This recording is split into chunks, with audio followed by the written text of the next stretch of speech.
Saudara-saudara pendengar yang kami kasihi dimanapun Anda berada, Anda kembali bersama kami pada acara Telaga Tegur Sapa Gembala Keluarga. Saya Gunawan Santoso bersama Ibu Idayanti Raharjo dari Lembaga Bina Keluarga Kristen telah siap menemani Anda dalam sebuah perbincangan dengan Bapak Pendeta Dr. Paul Gunadi. Beliau adalah seorang pakar dalam bidang konseling dan dosen di Seminari Alkitab Asia Tenggara, Malang. Kali ini kami akan berbincang-bincang tentang bagaimana menolong pasangan kita yang pencemburu. Kami percaya acara ini pasti akan sangat bermanfaat bagi kita sekalian. Dan dari studio kami ucapkan selamat mengikuti. Bapak, ada beberapa pasangan memang yang salah satu dari mereka itu pencemburu. Artinya tidak normal gitu kecemburuannya, Bapak. Terlalu cemburu gitu. Nah, tentunya sebagai pasangan yang dicemburui ini tadi kan tidak bisa diam saja ya. Nah, tentu dia dituntut juga bagaimana bisa menolong suaminya atau istrinya yang pencemburu itu, Bapak. Sebenarnya orang yang pencemburu itu masih bisa ditolong apa enggak sih, Bapak? Itu pertanyaan yang baik, Pak Gunawan. Jadi untuk kita bisa memastikan ya, atau ya kalau nggak bisa memastikan, mengira-ngira berapa besar kemungkinannya orang itu berubah, kita harus melihat dulu permasalahannya yang membuat dia cemburu. Nah, saya mengkategorikan ada 3 situasi atau faktor yang memang berkemungkinan membuat orang menjadi pencemburu. Yang pertama adalah adanya hubungan yang tidak seimbang, di mana satu pihak lebih mencintai pihak yang lainnya dibandingkan pihak yang satunya mencintai kita misalnya. Nah, seringkali dalam hubungan yang tidak seimbang seperti itu muncullah kecemburuan. Karena apa? Karena otomatis yang mencintai lebih besar, lebih berkepentingan kalau dia kehilangan si orang itu. Dia akan lebih merasakan ketakutan. Seperti kita bahas pada siaran yang lalu, Pak Gunawan, bahwa kecemburuan itu ya kurang-kurangnya mengandung 3 unsur ya. Adanya unsur kita ini takut ya. Takut akan apa ya? Takut kehilangan orang yang kita kasih itu. Adanya ancaman dari luar ya, bahwa yang kita kasih itu mungkin meninggalkan kita. Dan yang ketiga memang adanya orang lain. Begitu. Nah, otomatis kalau kita memang mencintai pasangan kita luar biasa besarnya, sedangkan dia tidak mencintai kita sebesar itu, rasa takut kita akan kehilangan dia lebih besar. Nah, dalam kasus seperti ini, kemungkinannya orang itu berubah cukup besar, Pak Gunawan. Syaratnya bagaimana? Ya, syaratnya orang itu harus diyakinkan bahwa pasangannya pun mencintai dia sama besarnya dengan cinta dia kepada pasangan itu. Gitu. Nah, ini adalah kasus yang ringan yang memang bisa berubah setelah dia mengetahui dengan pasti bahwa pasangannya itu mencintai dia juga dengan besar dan sepenuhnya. Jadi selama dia tidak bisa diyakinkan bahwa pasangannya betul-betul mengasihi dia, dia akan tetap cemburu. Gitu. Betul. Sebab selama dia merasa cintanya melebihi cinta pasangannya, nah selalu ada ketakutan. Selalu begitu. Jadi kita merasa investasi kita lebih besar. Ini sama seperti kemitraan dalam membangun usaha, bisnis. Orang yang mempunyai saham lebih besar, lebih berkepentingan memikirkan perusahaannya. Jangan-jangan ini perusahaan bisa hancur atau rusak. Sebabnya ya investasinya akan hilang, lebih besar itu. Ya, tapi apakah selama mereka berpacaran itu, Pak Pol, ya, apakah itu tidak cukup untuk meyakinkan pasangannya yang pencemburu itu bahwa dia memang betul-betul mengasihi sehingga dia mau menikah dengan dia? Nah, ini dalam catatan memang orang ini tidak ada masalah lain ya, Pak Gunawan. Memang soal cinta saja. Kenyataannya adalah kita ini memang nggak selalu mempunyai kadar cinta yang sama besarnya dengan pasangan kita. Ada yang begitu, Pak Gunawan. Jadi ada orang-orang tertentu yang pergaulannya luas, ada orang-orang yang pergaulannya sempit. Yang pergaulannya luas, ya otomatis ya jiwanya pun lebih luas. Dan mencintai seseorang itu nggak seperti obsesi, bergila-gila, karena ya jiwanya luas. Dia memberikan perhatian hidupnya pada banyak hal dalam hidup ini. Orang yang pergaulannya sempit, tidak bisa tidak, sewaktu mencintai seorang, dia terobsesi. semuanya dia akan curahkan pada orang tersebut. Karena apa ya? Memang tidak ada tidak ada outlet, tidak ada objek lain ya, tidak ada penyaluran yang lain. Jadi semua tertumpah pada orang yang satu itu. Makanya ya cintanya ya kita katakan sangat besar, begitu. Ya, tapi biasanya memang ya pada masa pacaran itu kan pasangan itu mengharapkan itu Bapak. Kita jangan mikir yang lain, pikiri saya saja gitu. Kita nggak memikir yang lain lagi, tapi kalau memang kita mempunyai pergaulan yang luas, otomatis pikiran kita tidak tersedot oleh satu orang itu, karena kita memikirkan hal-hal yang lain dalam hidup ini. Tapi orang yang nggak ada variasi dalam hidupnya, yang hidupnya itu ya kita gambarkan kayaknya satu warna begitu. Ya inilah satu-satunya variasi dalam hidupnya, satu-satunya gairah sekarang yang memang membuat dia itu hidup merasakan senang luar biasa. Ya jadi itulah yang akan dia pegang terus menerus. Sedangkan pasangannya misalnya mempunyai banyak hobi, banyak minat, banyak teman. Otomatis kalau dia ada masalah, dia nggak merasakan keharusan buru-buru menceritakan kepada si pacar. Dia banyak teman yang lain yang dia bisa hubungi, yang bisa dia tertawa dan menangis bersamanya. Sedangkan si pacarnya nggak ada orang lain dalam hidupnya. Kalau ada masalah hanya datang kepada kita misalnya. Nah ini untuk menolong pacar yang kecemburu ini gimana? Saya kira saya harus mengatakan sebisanya. Sebisanya dalam pengertian kita mesti tegas gitu. Kita mesti berkata saya mencintaimu, tapi inilah saya. Saya memang gak akan mencari-carimu jikalau aku ada problem. Engkau adalah bukannya satu-satunya orang yang aku bisa ceritakan. Ya enggak. Sebab berpuluhan tahun aku hidup, memang jiwaku bebas, aku banyak teman. Ya aku tidak merasakan suatu keharusan mesti cari engkau sebagai orang pertama. Ya aku mengerti itu yang engkau inginkan. Tapi memangnya tidak kok. Jadi apa? Berikan waktu. Berikan waktu agar hubungan ini bertumbuh. Hingga lama-kelamaan ya aku juga makin dekat denganmu. Dan aku mungkin akan lebih banyak cerita kepadamu. Jadi jangan dipaksakan gitu. Nah ada kalanya kesalahan yang diperbuat adalah orang ini memaksakan. Oke dah kalau begitu saya harus memotong hubungan. Tidak boleh bergaul lagi dengan orang lain demi engkau. Saya rasa itu juga salah. Karena dia akan benar-benar mengubah dirinya dengan drastis. Itu tidak pas. Tidak sesuai lagi dengan dirinya. Juga mungkin dari pasangan yang luas dari pergaulan itu melibatkan pacar ini untuk juga juga terlibat ya. Betul sekali. Ya. Betul sekali. Jadi bukannya kita ini yang tiba-tiba sekarang masuk ke kolong meja, hidup dalam kurungan, ya kita yang justru harus mengeluarkan dia dari kurungan meja, dari bawah meja agar dia bisa melihat orang dan bergaul dengan orang. Nah itu sendiri akan menolong dia. Tapi saya kira sikap yang jelas harus kita perlihatkan. Jangan mengorbankan diri, membuang teman-teman demi pacar kita ini yang memang tidak bisa menerima orang lain.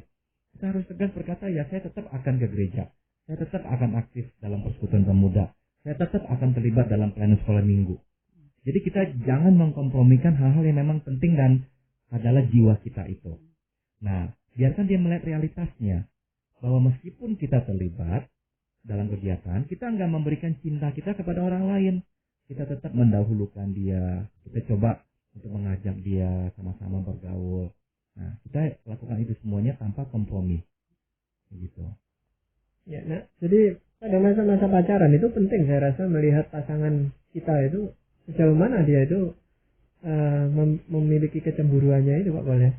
Kalau sudah parah, gimana Pak kalau memang orang itu rasanya ya sudah diberitahu dan sebagainya masih tetap cemburu terus dia. Nah, untuk kasus seperti itu saya kategorikan ke dalam ciri yang berikutnya Pak Gunawan, yaitu orang ini memang mempunyai kepribadian yang tidak sehat. Ya. Kalian tadi yang pertama itu ya normal-normal saja, tapi cintanya kebetulan besar sekali. Kalau ini memang kepribadian tidak sehat sehingga dia butuh sekali keamanan.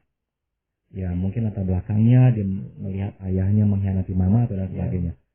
Sehingga dia butuh sekali rasa aman. Nah rasa aman itu dia hanya bisa peroleh kalau dia bisa memastikan kekasihnya itu hanya memandangi dia saja. Tidak bisa dia tuh melihat kekasihnya mempunyai minat terhadap hal-hal lain dalam hidup ini. Dia menuntut suatu pengabdian penuh dan total dan eksklusif. Si kekasih hanya harus mengagumi dia. Dan dia hanyalah satu-satunya hobi dan minat yang boleh dimiliki oleh si kekasihnya. Nah, ini memang sangat tidak sehat. Sangat tidak sehat dan seringkali susah untuk diberitahu Pak Gunawan. Orang lain memberitahu, dia akan selalu bisa memberikan alasan. Saya cemburu karena memang pacar saya gini. Dan dia akan selalu bisa temukan alasannya. Selalu akan bisa itu temukan alasan. Nah, ini benar-benar merepotkan. Karena tidak bisa diberitahu. Kalau memang sudah menyangkut ke arah yang berkaitan dengan kepribadian dan jiwa yang akhirnya nggak stabil, kurang sehat. Sulit sekali untuk ditolong. Ya, kalau sudah demikian jauh Pak Boleh, apakah bijaksana kalau kita itu menyarankan pada pasangan itu untuk menunda pernikahan mereka dan mulai memikir-mikir ulang gitu? Saya sangat setuju sekali. Dan sebisanya, si kekasih berkata ya kepada yang cemburu itu, aku mau menantikan engkau, aku mau mempertimbangkan hubungan ini terus, aku tidak mau melarikan diri, tapi aku mau memberikan syarat, yaitu agar engkau mendapatkan bantuan. Jadi biarkan yang cemburu ini melalui masa konseling atau apa, agar dia bisa menyadari kebutuhan luka-luka batinnya yang mungkin memang belum tersembuhkan dalam hidupnya. Biar dia membereskan dulu itu, baru memikirkan tentang pernikahan. Kalau tidak, rasanya sih akan repot. Malah mempersulit kehidupan mereka di dalam pernikahan gitu Bang. Sangat mempersulit. Karena akhirnya yang cemburu itu sebetulnya sedang menciptakan suasana di mana si pasangannya akan mencuri-curi.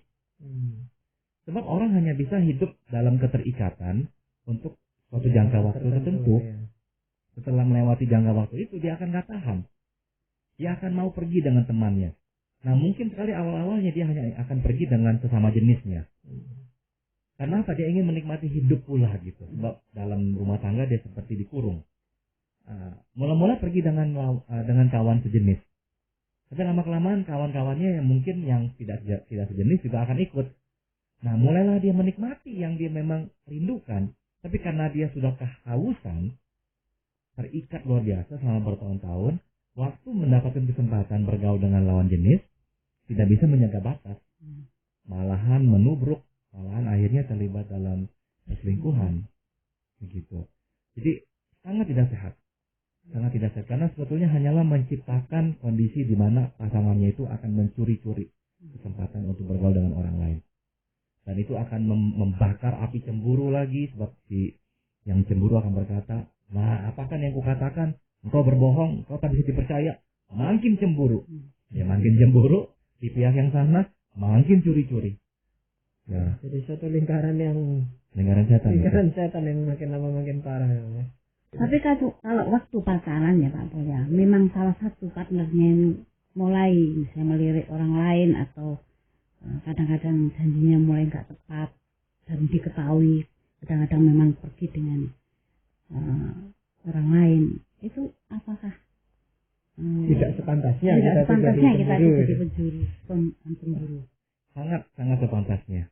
Dan kalau memang itulah faktanya, saya kira harus dipertimbangkan ya, apakah memang ini pasangan yang cocok atau tidak. Saya kira dalam masa berpacaran ya, saya masih bisa terima ya kalau sekali seseorang ini ya dalam masa berpacaran tiba-tiba tertarik dengan orang lain, tapi akhirnya kembali lagi. Ya hanya sekali ya, saya kira manusia ya bisa lemah, dan apalagi dalam usia yang muda seperti itu, mungkin hal itu terjadi. Tapi kalau merupakan suatu pola, terus menerus begitu suka sama yang lain, ya jangan diteruskan. Ini sangat bahaya. Berarti orang ini memang orang yang sedang mencari-cari dan belum bertemu. Dia sudah bertemu dengan kita tapi masih belum menemukan kita. Artinya gitu. Ya udah, jangan dulu. Iya. Nah, kalau hubungan kita sudah meningkat ke pernikahan Pak Boleh, yang tadinya pada masa pacaran kita tidak tahu bahwa pasangan kita itu pencemburu gitu. Nah, lalu karena sekarang dia merasa hubungannya sudah lebih permanen, keluar sifat aslinya. Kalau pasangan ini mulai ketahuan sebagai orang yang pencemburu. Nah, ini apa yang bisa dilakukan oleh pasangan yang satunya? Kita harus melakukan dua hal secara seimbang. Yang pertama adalah memberikan keyakinan bahwa dia aman dengan kita. Namun yang kedua adalah saya tetap menjadi diri saya. Nah, ini dua hal memang harus diseimbangkan. Jangan sampai yang satu lebih berat daripada yang lainnya. Yang saya maksud adalah memberikan dia rasa aman bahwa saya setia denganmu. Dan engkau satu-satunya yang kucintai.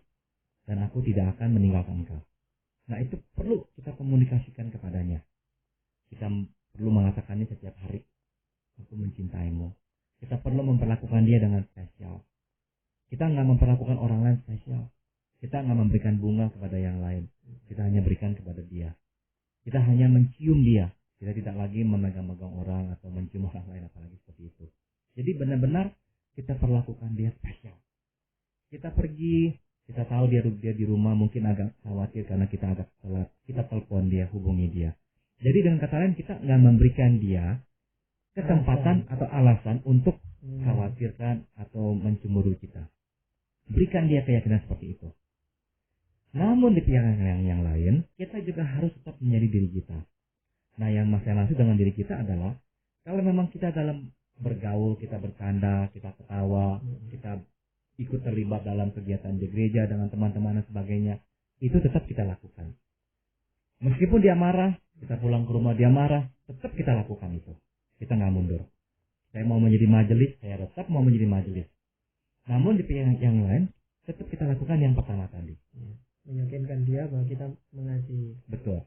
Akan makan waktu, tapi toh hasilnya akan ada. Kalau kita tidak melakukan yang pertama tadi, meyakinkan dia akan cinta kita kepadanya, ya dia akan makin cemburu. Tapi kalau kita menuruti kemauannya, kita benar-benar tidak lagi ikut kegiatan yang lain gara-gara dia, nomor satu itu nggak realistik dan satu hari kita akan juga bisa retak. Nomor dua, nggak mendewasakan dia. Iya. Tapi ini Pak Paul, ada bentuk kecemburuan menurut saya itu yang sifatnya pasif gitu. Dia sebetulnya cemburu, tetapi itu tidak dikemukakan, tidak diekspresikan. Tapi dia diam itu dia merasa, misalnya aja, ya memang diri saya ini tidak secantik orang lain yang sedang dekati oleh suaminya. Dia terus menyalahkan dirinya. Apakah itu bentuk kecemburuan? Itu juga kecemburuan sebetulnya. Memang kecemburuan yang tidak dinampakkan ya. Karena mungkin ya dia sudah menyalahkan dirinya dulu. Seolah-olah tidak selayaknya lah saya mendapatkan suami saya. Kalau saya ini memang buruk muka, tidak secantik orang lain misalnya. Otomatis itu tidak sehat ya. Kita memang nomor satu ya perlu meyakinkan dia akan cinta dan kesetiaan kita kepadanya. Perlakukan dia dengan khusus. Tapi di pihak yang lain tetap kita ini menjadi diri kita juga. Jadi approach-nya saya kira harus sama. Tapi apakah itu pasangan itu bisa tanggap gitu bahwa pasangannya ini lagi cemburu gitu. Kalau yang pencemburu ini justru pencemburu yang pasif seperti itu, yang diam tapi diam-diam dia cemburu gitu. Biasanya sih harusnya tahu ya kalau kita cukup peka, karena kita akan melihat perbedaannya dalam perlakuannya terhadap kita. Makin dingin hubungan itu atau acuh aja atau gimana gitu Pak. Betul. Nah, bagaimana mengatasi Pak? Ini ada kasus ya, seorang istri yang dapat dikatakan itu cemburu buta ya. Suaminya itu karena ramah, karena juga pelayanannya itu luas ya, dan dia dengan siapapun dia itu baik dan kata-katanya itu lemah lembut, sehingga istrinya itu kalau cemburu ya dengan orang tertentu gitu, kalau lagi berbincang-bincang dengan suaminya, dia langsung tulis surat pada si teman ini bahwa pokoknya diancam gitu.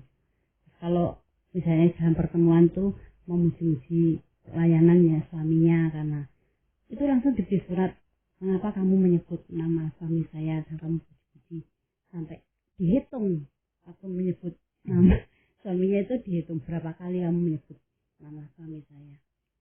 Itu digolongkan orang sebagai apa Pak? Pertama-tama saya ingin lihat perlakuan si suami terhadap si istri itu. Apakah termasuk dalam kasus di mana si suami itu memang membuat si istri itu gersang terhadap kasih dan cinta ya, nggak diberikan dengan cukup. Kalau itu masalahnya ya si suami perlu menambahkan perlakuan yang positif dan penuh cinta kasih kepada si istri itu. Karena bisa muncul dari kasus seperti itu tindakan-tindakan yang tadi Ibu Ida sudah paparkan. Meskipun saya harus akui biasanya nggak begitu. Kalau sudah sampai ke taraf seperti itu memang tidak lagi wajar. Sudah mengacu atau menuju pada gangguan jiwa yang lebih serius. Kok kayaknya ini memang ada masalah kejiwaan yang perlu dilihat ini. Bahkan diceritakan orang, ini tidak terbukti bahwa suaminya ini berselingkuh. Tapi dia mengatakan pada orang-orang lain bahwa suaminya itu sedang dikejar sama ini gitu. Jadi akhirnya teman-teman ini mengkategorikan bahwa seorang ini paranoid gitu. Tapi memang di sana. Iya, mulai ke situ. Ada satu hal yang memang ironis ya Bu Ida. Kita ini takut kehilangan pasangan kita, maka kita cemburu. Tapi kenapa kita cemburu?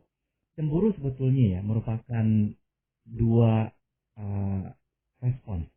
Pertama, cemburu adalah respon karena takut akan kehilangan, maka kita ingin merebutnya kembali ya. Tapi sebetulnya cemburu itu sampai disadari ya, merupakan suatu persiapan untuk kita menghadapi kehilangan itu. Dengan kita cemburu, kita seperti yang tadi Ibu Ira katakan, mau hitung-hitung berapa kali orang memuji suami kita dan sebagainya. Tanpa disadari kita sedang meyakinkan diri bahwa kita akan kehilangan suami kita. Kenapa kok kita perlu berbuat seperti itu? Meyakinkan diri.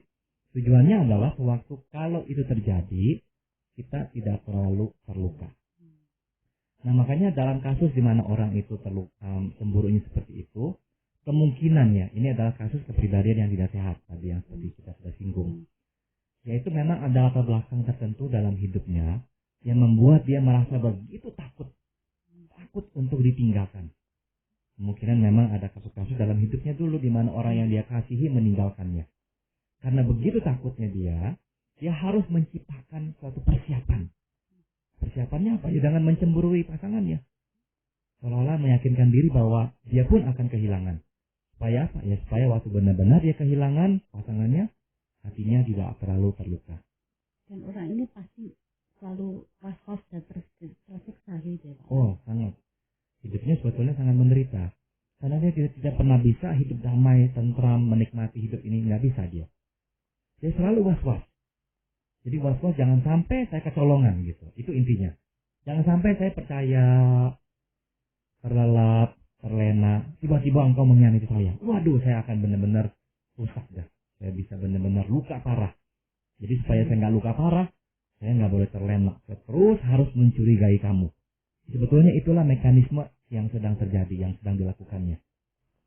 Apalagi kalau profesi suaminya ini misalnya seorang dokter atau seorang yang suka bergaul dengan orang luar, ini menyiksa sekali ya Pak. Betul sekali. Karena setiap hari dia hidup dalam ancaman. Betul. Nah dalam kasus seperti ini orang tersebut seharusnya memang mencari bantuan di luar, dari luar, konsultasi dengan orang lain. Sebab apapun yang diperbuat si suami ya, nggak akan cukup untuk menenangkan dia. Dia selalu akan mendirikan radar-radar itu, begitu. Memang dengan kemajuan seperti ini ya, ada beberapa profesi itu yang